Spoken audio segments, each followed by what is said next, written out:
Hello मेरे प्यारे साथियों, आप लोग कैसे हैं? मैं आशा करता हूँ कि आप लोग अच्छे होंगे, स्वस्थ होंगे और मस्त होंगे। आज मैं आप लोगों के टॉपिक है क्लास 10 के लिए चैप्टर है द्विघात समीकरण। उसमें का सबसे इम्पोर्टेंट क्वेश्चन मैं लेकर आया हूँ, जो कि एग्जाम में कई बार पूछ दिया गया है और ऐसे सब क्वेश्चन कई बार आते हैं एग्जाम में। तो इस टाइप के क्वेश्चन देखने के लिए आप लोग हमारे चैनल को सब्सक्राइब कीजिए और बेल नोटिफिकेशन ऑन कीजिए, ताकि प्रत्येक वीडियो आप लोग पास आसानी से पहुंच सके। चलते हैं साथियों हम क्वेश्चन पर। क्वेश्चन है आपका, देखिए दो क्वेश्चन है कि ऐसे दो क्रमागत विषम धनात्मक पूर्णांक ज्ञात कीजिए जिनके वर्गों का योगफल 290 हो।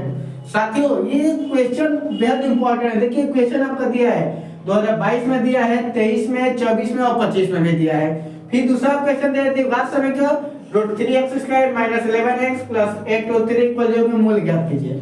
साथ ही दोनों क्वेश्चन बहुत इजी भाषा में आप लोग को बताऊंगा, तो ये पूरे के पूरे क्वेश्चन आप लोग देखिएगा, ठीक है ना, जो आप लोग को बिल्कुल आसानी से समझ में आ जाएगा। साथियों देखिए पहला क्वेश्चन आपका है, सॉल्व कर रहे हैं। कह रहे हैं ना कि दो क्रमागत, क्रमागत का मतलब होता है साथी कि क्रम से चलते हैं, क्रम से, जैसे 1 के बाद 2, 2 के बाद 3, 3 के बाद 4, ये क्या है? क्रमागत। क्रमागत क्रम से जो चलता रहे वो क्रमागत होता है। अब रही बात इसमें क्या है? क्रमागत विषम धन पूर्णांक, ठीक है ना। तो देखिए इसमें माने जिनका वर्गों का योगफल कितना है? 290 है। तो अब देखिए हम मानेंगे क्या? माना पहला आपका क्रमागत संख्या क्या होगी? पहला क्रमागत विषम संख्या x मान लेंगे। क्या मानेंगे? क्रमागत विषम संख्या क्या हो जाएगा? x, ठीक है। पहला क्रमागत विषम संख्या x। अब ध्यान दीजिएगा, अगर कोई विषम संख्या रहेगी, उस विषम संख्या में यदि आप 2 जोड़ोगे तो अगला विषम संख्या ही प्राप्त होगा।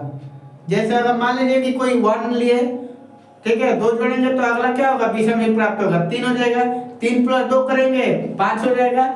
यदि आप विषम संख्या जो मानेंगे उसमें अगला 2 जोड़ेंगे तो आपको क्या होगा? विषम ही प्राप्त होगा। यदि आप यदि सम संख्या माने हैं और सम संख्या में यदि अगला 2 जोड़ेंगे तो सम संख्या ही आपका क्या होगा? प्राप्त होगा। जैसे 2, 2 के बाद 4, 4 के बाद 6, क्या सम संख्या में आपका जाएगा? 1, 3, 5, 7, क्या होगा? विषम। तो आप पहला क्रमागत विषम संख्या में x माना, तो दूसरा क्या होगा? 2 जोड़ेंगे तो आपका अगला विषम संख्या आपका आएगा, ठीक है। तो दूसरा आपका क्या हो जाएगा? दूसरा विषम संख्या, दूसरा विषम संख्या क्या हो जाएगा साथियों? पहला x माना है तो दूसरा क्या होगा? x + 2। क्लियर? पहला का x तो दूसरा क्या होगा? x + 2। अब अकॉर्डिंग क्वेश्चन का देखिए प्रश्नानुसार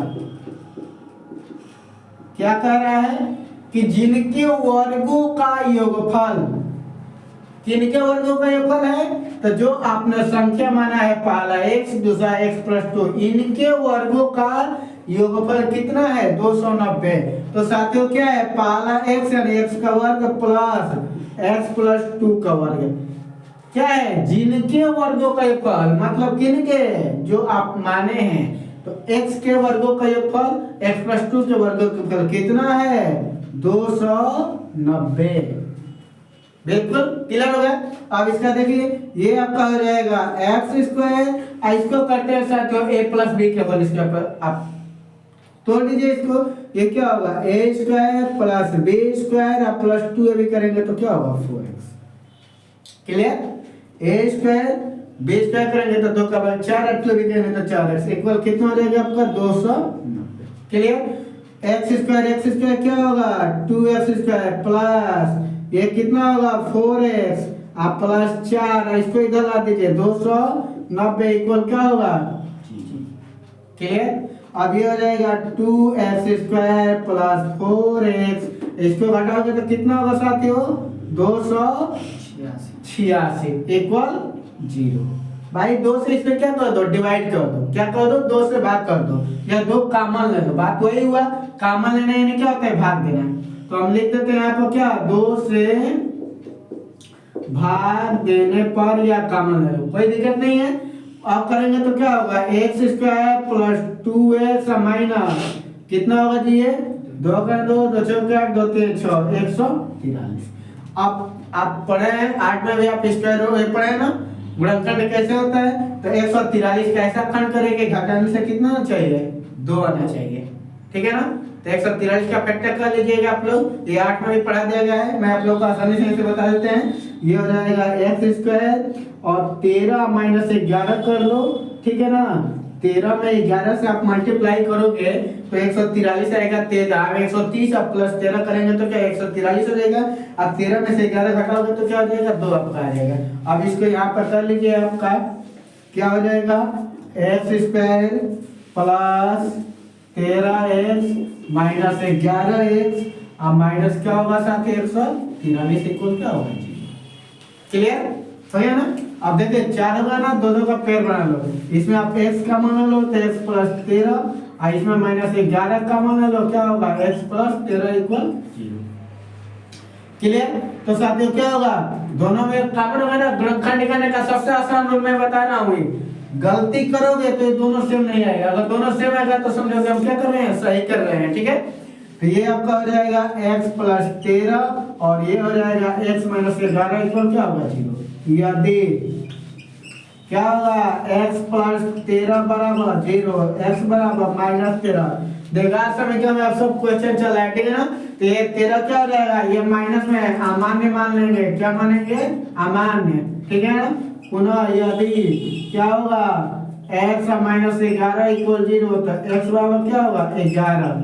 ये आपका क्या होगा आंसर। अब देखो समझिए, तो पहला क्रमागत विषम संख्या क्या हो जाएगा 11, ठीक है। और दूसरे की बात करेंगे तो साथ ही क्या हो जाएगा ये 11 अब प्लस 2 बराबर क्या हो जाएगा 13। आए समझ में, ये अमान्य है, इसको नहीं लेंगे। ये प्लस है आपका 11, तो पहली संख्या अपने x माने हैं तो आपका 11 होगा। दूसरी क्या x प्लस 2 माने हैं तो आपका क्या होगा 11 प्लस 2 इक्वल क्या होगा 13।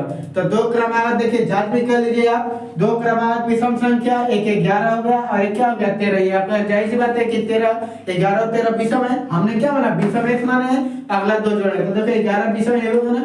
अब दोनों के वर्गों का योगफल तो बहुत सारे कर लीजिए। 11 का वर्ग करेंगे कितना होगा 121 होगा। और 13 का वर्ग करोगे कितना होगा 169 होगा।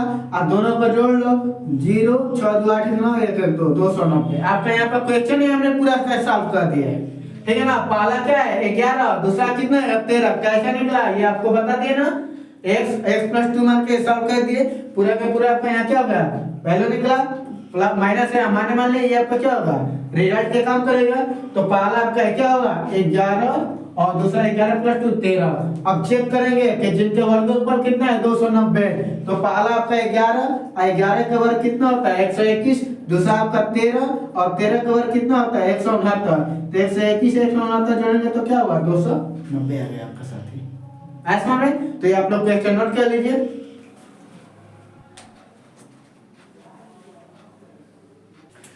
ठीक है, तो पहला क्वेश्चन आपका कंप्लीट हो गया है। अब चलते हैं क्या तीसरे क्वेश्चन पर। दूसरा क्वेश्चन आपका क्या है समझ लीजिए। करे कि द्विघात समीकरण का इतना का मूल ज्ञात कीजिए। साथियों ध्यान दीजिएगा, द्विघात समीकरण का मूल हमेशा 2 होता है। अधिकतम मूल या अधिकतम घातांक हमेशा क्या होता है 2। ये क्वेश्चन पूछा जाता है एग्जाम में, ठीक है ना। द्विघात समीकरण के अधिकतम मूल कितने होते हैं 2 या अधिकतम घातांक कितने होते हैं 2। द्विघात समीकरण में पाचन की क्या स्क्वायर में रहेगा, ठीक है ना। अधिकतम घात 2 या अधिकतम घातांक 2 या अधिकतम मूल 2 होता है, ठीक है ना। सिंपल सी बात है, मूल ज्ञात करना इसको फैक्टर कर लीजिए। क्या करोगे यही ना आपका लिख लो 3x square minus 11x plus 8√3 equal क्या है 0। x स्क्वायर के गुणांक से पहले क्या करेंगे अच्छा पद में मल्टीप्लाई कर देंगे, करेंगे ना। x स्क्वायर गुणा क्या है √3 में इसमें करेंगे √3 से कितना √3 3 होगा और 8 में करेंगे कितना होगा 24 हो जाएगा ना। यानी देख लो 8√3 × 3 कितना होगा टोटल आपका 24, ठीक है। और 24 का ऐसा खंड करिए कि बाबू यहाँ पर प्लस है तो जोड़ने से 11 आना चाहिए और मल्टीप्लाई करने से कितना होना चाहिए 24। तो 3 के 24 8 प्लस 3 कर दोगे ये क्या होगा 3x स्क्वायर माइनस 8 प्लस क्या होगा 3 × x प्लस क्या होगा 8√3 बराबर 0, ठीक है। क्लियर। अब ये हो जाएगा क्या √3x स्क्वायर माइनस 8x ये क्या होगा 3x आप प्लस 8√3 बराबर क्या होगा 0। पेयर बना लो, इन दोनों में x कॉमन होगा क्या होगा √3x माइनस क्या होगा 8। यहाँ पर कॉमन क्या लेंगे ध्यान दीजिएगा, कॉमन लेने यानी भाग देना होता है। हम यहाँ पर सिंपल से होते √3 कॉमन ले रहे हैं ये करोगे तो √3 होगा इंटू एक्स और ये -8 इक्वल 0। एक चीज मैं आप लोग बता देता हूँ, √3 कॉमन लेंगे तो ये कैसे हुआ। कॉमन लेने यानी क्या होता है, भाग देना होता है, साथ ही ध्यान देना। 3/√3 है, भाग कर लीजिए, प्रमेयकरण करिए इसका, √3 इंटू √3 कितना होगा 3√3 बाई क्या होगा 3, 3 से 3 कैंसिल, क्या होगा ऐसे में। तो कॉमन है यानी क्या होगा, भाग देना। क्लियर। अब देखो दोनों में से मांगा ना ये दोनों, तो ये हो जाएगा √3 x - 8 और एक हो जाएगा x - √3 बराबर क्या होगा 0। यदि करके निकाल लो, यदि √3 x - 8 बराबर 0 तो √3 x बराबर क्या होगा 8 और x बराबर 8/√, क्या होगा 3। एक हो गया। दूसरा आपका क्या होगा, यदि करेंगे x - √3 बराबर क्या होगा 0 और x बराबर क्या होगा √3 हो गया। ऐसे में समझ लीजिए एक बार, और कुछ नहीं है इसमें, x के गुणक से अच्छा पर मल्टीप्लाई करेंगे, √3 3 होगा 3 के 24 कैसा करना कि प्लस है, जोड़ने से 11 आना चाहिए, गुणा करने से कितना है 24 आना चाहिए। 8 + 3 हो जाएगा। क्लियर। यहाँ पर x का मान √3 - 8 हो जाएगा। इसमें क्या करेंगे, √3 कॉमन है, कॉमन है यानी क्या होता है भाग दिया, √3 - 8 बराबर 0। देखो दोनों में सेम हो गया ना, तो √3 - 8 और x - √3 यदि करेंगे √3 - 8 बराबर 0 तो यहाँ से √3 बराबर क्या होगा 8 होगा, तो x बराबर आपका ये निकल जाएगा। उसी तरह यहाँ पर x - √3 बराबर क्या होगा 0 होगा आपका, तो ये क्या होगा x - √3 यानी 0, ये करेंगे तो इधर आ जाएगा x - √3। तो इस तरह से पूरा का पूरा आपका क्वेश्चन कंप्लीट होगा। ये देखिए दोनों क्वेश्चन आपका बेहद इंपॉर्टेंट है द्विघात समीकरण में। ये क्वेश्चन ऐसे सब एग्जाम में बार बार आता है, आप लोग रिवाइज करिए, यदि नहीं आ रहा है तो आप लोग कमेंट करिए। धन्यवाद।